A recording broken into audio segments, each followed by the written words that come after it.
Hi, welcome to this mini-series on developing your strengths. Personal growth is obviously hugely important to all of us in our careers and our lives, but all too often, by identifying a narrow set of things that we're good at, we really restrict ourselves in the things that we think we can do. In this video, we're going to explore the breadth of skills and traits that we have and why it's important not to get too bogged down in specific things.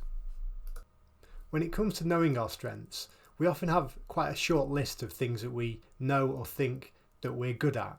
Maybe someone has told us that we're really creative and that's where we should focus. Maybe someone's told us we'll never be a good manager, so that's out of bounds. Maybe you're the person in your organisation who's great at writing documents, so that's your niche. But it's important to recognise that these narrow bands are not all that we can become, and focusing too much on small areas can limit ourselves in other areas where we might want to grow. Many of us have an idea of our strengths from things like Myers-Briggs personality tests, other psychometrics, or something that was said to us in appraisal 10 years ago. But the problem with these things is they really limit us and put us in a narrow box of this is what you're good at, this is where you should focus. And if we think of a really common example of this, particularly on those personality style tests, people are often grouped as either an introvert or an extrovert. There's lots of other categories that we'll fall into, but these are perhaps the two most well-known and well-articulated. But if we think of that for a minute, if you read these sentences on screen, these are all associated with introversion. And as you read through those, you might find yourself agreeing with all of them, that they all describe you. In which case, you probably say you're an introvert.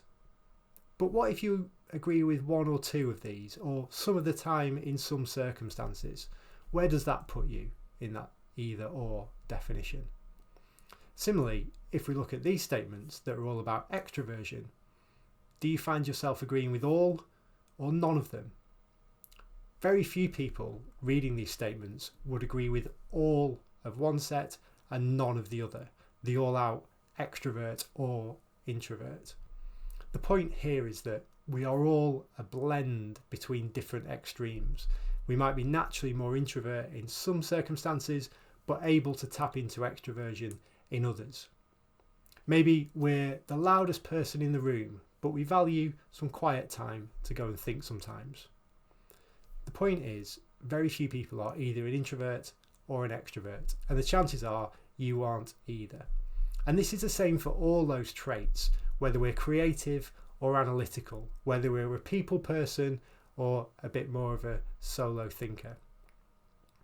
The more that we listen to those definitions of what our strengths are, the more we limit ourselves. I could never be a manager, I'm just not a people person. I could never be creative, I've just not got that spark. And the truth is, all of us can step beyond these narrow boundaries we put on ourselves. Developing your strengths might mean getting even better at the things you're great at. Or it might mean addressing an area that you've previously written off as just not being you. Maybe stepping into that difference is the thing that will make your growth strongest. Maybe getting away from those boundaries we put on ourselves, or that people or personality tests have attributed to us over the years. Some of the greatest successes come from people stepping outside of their boundary of what they think is them and finding a new angle, finding a new skill, developing in a different way. So when it comes to building on your strengths, the first point we want to make in this series is just pause for a moment. Don't take for granted the narrow range of things that you believe that you're good at. We hope this offers some genuine inspiration to think more broadly about what potential changes, improvements, learnings, development you might take over the coming months and even years. But don't let it be the small group of things that people have always told you you're good at. Maybe there's more to explore. We hope you found this compelling and insightful, and there's more to come on this topic as we go through the week. Thank you.